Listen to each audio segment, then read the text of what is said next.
much of what you're seeing in Los Angeles now is a template for what you will likely see across the country. In fact, it's been suggested that this is a blueprint in a way for what may happen as the midterms roll around, as the general rolls around. It seems like a long way off, but there is a normalization that can happen once you begin to deploy troops, call in National Guard. These are extraordinary things that happen in cities and states in America now, right? It doesn't happen except for very rarely. But now that we've seen it go from 0 to total occupation in, 72 hours, you realize that there might be something else at play here, meaning there's an effort to get you used to the fact that there might be troops around. And when you get used to the fact there might be troops around, you begin to set the stage for various declarations that could delay an election, make an election more difficult. I mean, that's skipping way ahead in the movie, but that is very possibly what could happen down the road. Now, before we even get to that, there are constitutional questions.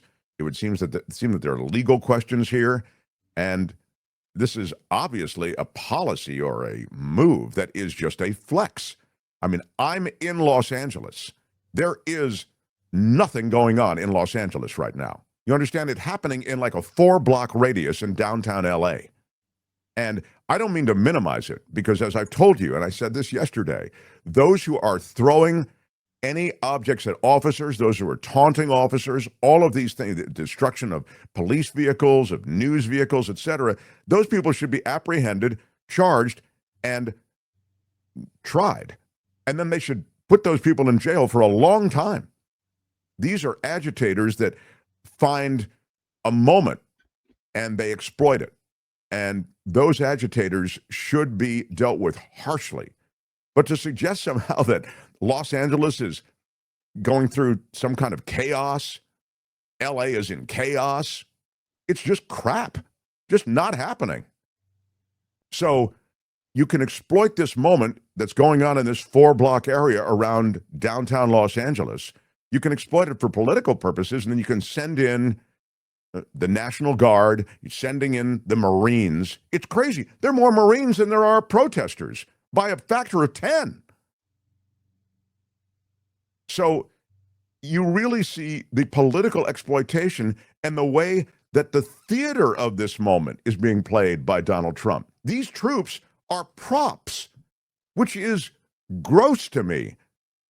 I have tremendous respect for the people who put on the uniform in law enforcement and also in the military. I have the kind of respect for them that would never have them just be theatrical props in a political flex. Never.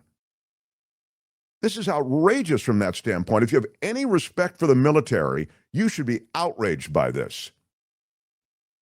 This echoes what he did in his first administration when he sent the military to the southern border for the caravan invasion. The caravan invasion made up of torn T-shirt clad people who were just coming here for economic opportunity or fleeing violence. It was around Christmas time, and he sent the military to the southern border, and Fox News covered it, the caravan, following the caravan progress. It was theater.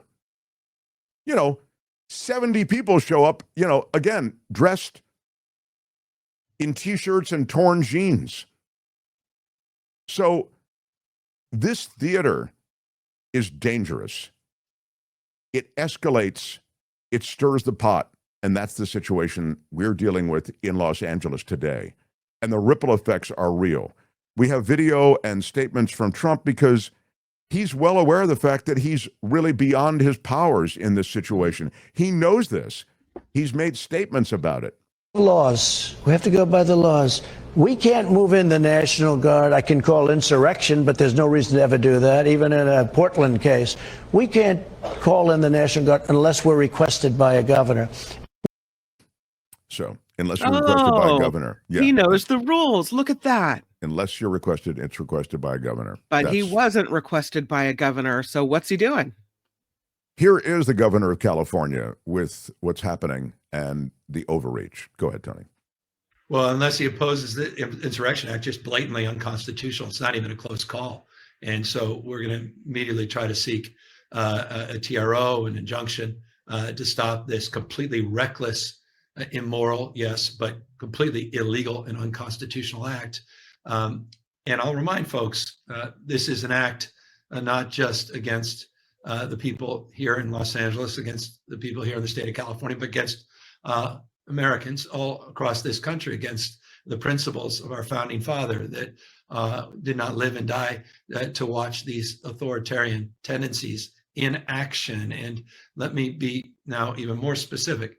The absurdity of this cannot be understated. There were 2,000 National Guard that were, quote unquote, deployed, of which only 315 actually were mission assigned. 1,700 have no particular role or responsibility. Yesterday, local law enforcement had to protect the National Guard.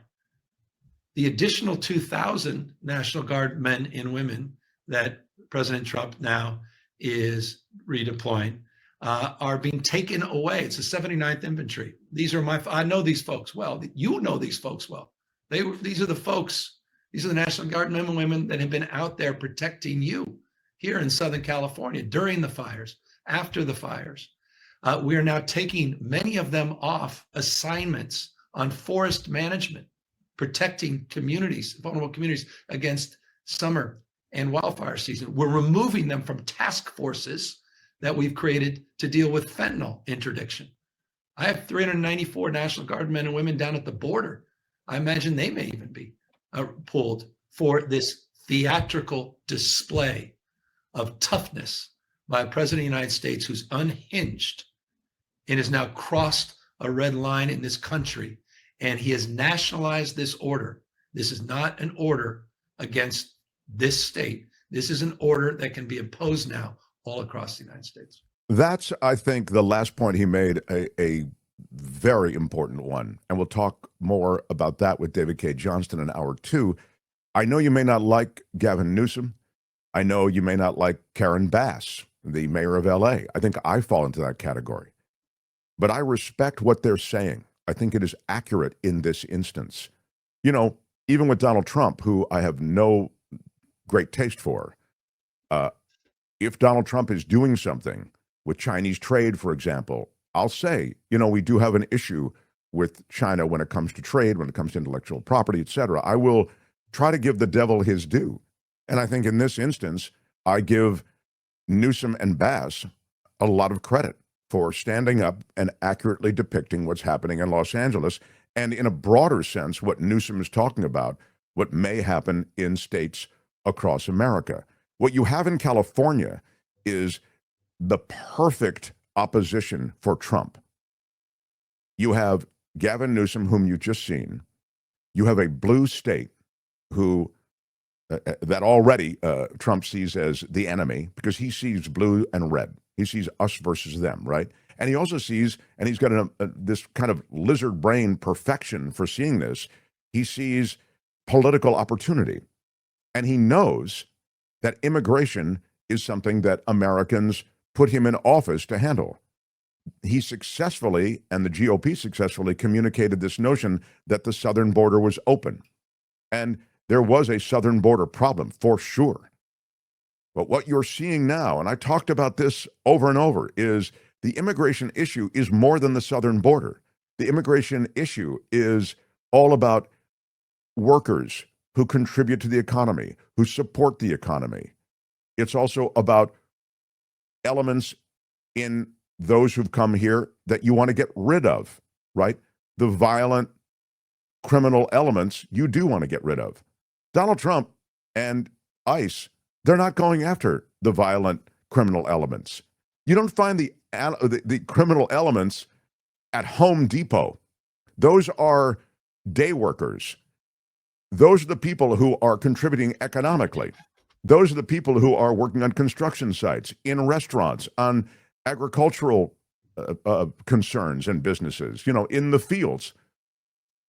It is an extraordinary thing that you're getting rid of these people who, for the most part, are the best of those immigrants, illegal though they may be.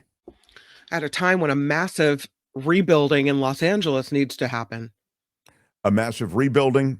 And I'll tell you that the economic repercussions of all of these arrests and deportations, they are huge.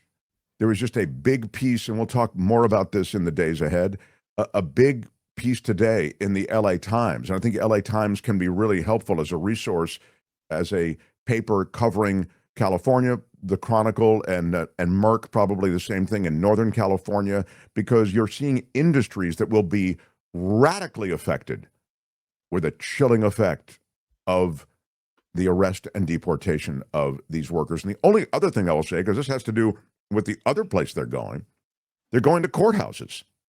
So people who come into this country and who are in the system, they go and register, so they have legal matters that they have to attend to. They have to register, they have to go through legal processes before their final adjudication of where they sit in the immigration pool. That is to say, if they're seeking asylum, etc.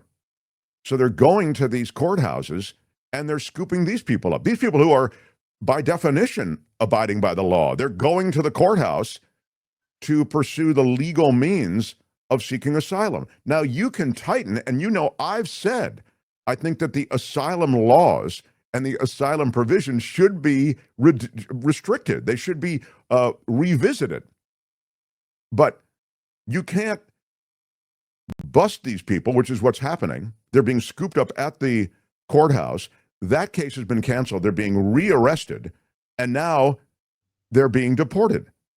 This is the new way in which you're handling with, again, not a criminal element, but these are law-abiding citizens, not citizens of the world, not citizens of America.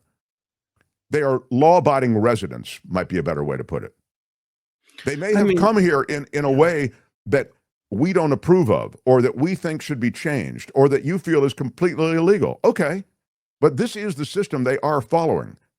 And so to that extent, they're not just coming in and hiding in grandma's house. They are coming in and trying to follow the protocol that has been laid out for them to remain here. Go ahead, Kim. The right seems to say, well, and I saw someone in the chat say these people aren't criminals in the sense that they're, murderers, rapists, this kind of thing. But the right is saying if you're here without documentation, you're breaking America's laws and therefore you're a criminal. But to your point, there is an asylum process. You can be here legally but not have citizenship, right? Or not have your papers yet, and you can still be allowed to be here while your asylum request is being processed. And the fact that we're talking about immigration and immigration laws and who is seeking asylum, that's a win for the GOP and for Trump. You're right. It is. So what you're really seeing is now that conversation that Trump would love us to continue to have. This is why it's such a brilliant move on their part. And they way overrun it. And I've got other video to share with you. And Pete Hegseth is before Congress today. And there's a lot I can share with you. But I just want to step out of the movie for a second to say this is the conversation they want us to be having. Because this distracts from DOJ going in, dismantling government, the government databases at Social Security, at IRS being scraped of our personal information. Palantir now will have a database on every American. It's being drawn from all of these different agencies. Musk took a bunch of data out of government. Now he is in a pissing match with the president. And we don't know where that data is going to end up. So the keys to the kingdom have been bestowed upon the tech bros in Washington, and they have used those keys to unlock all of our data. And that conversation has receded to the background because we're busy talking about immigration because there's a 5-alarm fire in what the president and his thugs are doing, sending people to Los Angeles, people who have no business being here. I'm talking about the Marines and the National Guard. The Marines, and again, I have an immense respect for the Marines. They shouldn't be doing this. You send Marines with live ammo to LA? I mean, do you remember what happened when the National Guard was called into Kent State? Some of you older boys and girls remember?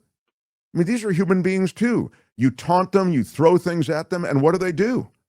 They discharge those weapons. And those weapons have live ammo. People ended up dead at Kent State. And for Trump, it's all theater. And that's the sad part. Mark, JFK took over the Alabama National Guard to integrate the University of Alabama, just like Trump is doing. That was different, John. That was, and it's a good example, that was the way in which the feds were trying to enforce a federal law. Those integration laws were federal laws. And in 92, in Los Angeles, after the Rodney King riots, during the Rodney King riots, there was a sense in Los Angeles of things coming unglued. They were pulling people out of their cars. They pulled Reginald Denny, that truck driver, out of his car. They beat him within an inch of his life. You felt, with fires being set all over town, you wanted more than just the LAPD. And that's when the National Guard was brought in. And I thought brought in appropriately. I can see the reason you bring in a National Guard, a flank of National Guard when necessary. This is certainly not that situation. You were totally on the mark, Mark. I've been saying this for months, says D. Elliott. I like anybody who says that I'm on the mark. Thank you very, very much. Nancy Wright, one protester was asked by a reporter, what does tear gas taste like? Stupid question. His answer was fascism. I like that. Yeah, that sounds like that sounds like a line from a movie. Also, what does that tear gas taste like? It tastes like fascism. Chaplain Fred with a $50 super chat. Hi, Mark and Kim. Why is Newsom allowing Trump to send the National Guard? Why is Karen Bass allowing it? I am so against the looting, but why is law enforcement helping out ICE? Why are we allowing Trump to do this? Well, to be fair, I mean, I get your point, and thank you so much, Chaplain Fred. You're a great supporter of the show, and I appreciate the $50 super chat. I think to some extent, the hands of both the governor and Karen Bass are tied. I mean, you really don't have anything more than legal pushback. I mean, this really does speak to what you can do, and David K. Johnston speaks about this. When you control the military, you really control the scene. And so what can you do, literally? And we'll talk to David K. Johnston about that in the second hour. I mean, I think what they're doing is trying to pursue avenues through the courts. You heard Gavin Newsom talking about that he wants a temporary restraining order. They're going to go through legal means. That's really all they can do. Who is the greater criminal, asked Lewis? A 34-time convicted felon versus a day laborer who's not here legally doing a job that Americans won't do. Yeah, thank you, Luis. Oh, I mean, the lawlessness is, on full display. Oh, this is an interesting scene, just as an aside from some of the heavy stuff we're talking about. I mean, this is adjacent to it.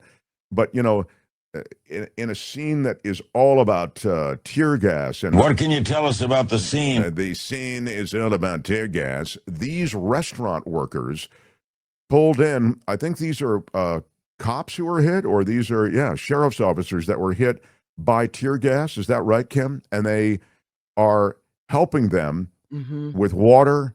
Milk and the eye. Yeah. They're helping flush the eyes out when they're overcome and affected by this tear gas and chemicals. And here are these restaurant workers who likely would be, rounded up and God knows sent where. And these are Latino restaurant workers that are helping these. I don't mean to make it so storybook, but that really is what's happening. I mean, the very people who are Yeah. of the flavor, if you will, Mhm. of those being rounded up. They're Right. helping these sheriff's officers who've just been hit by It's just this moment of the tear gas. humanity that that I think is poignant because, this mom, grandma, uh, effort to help kind of kicks in, and there's a humanity to this where they're helping these people that are struggling no matter which side of this they're on. Yeah, yeah, that's absolutely right. Hi, it's Mark, and I thought that was great. Hit the notification bell, you'll know whenever there's a new video being dropped, and please subscribe to our channel to help us save the universe.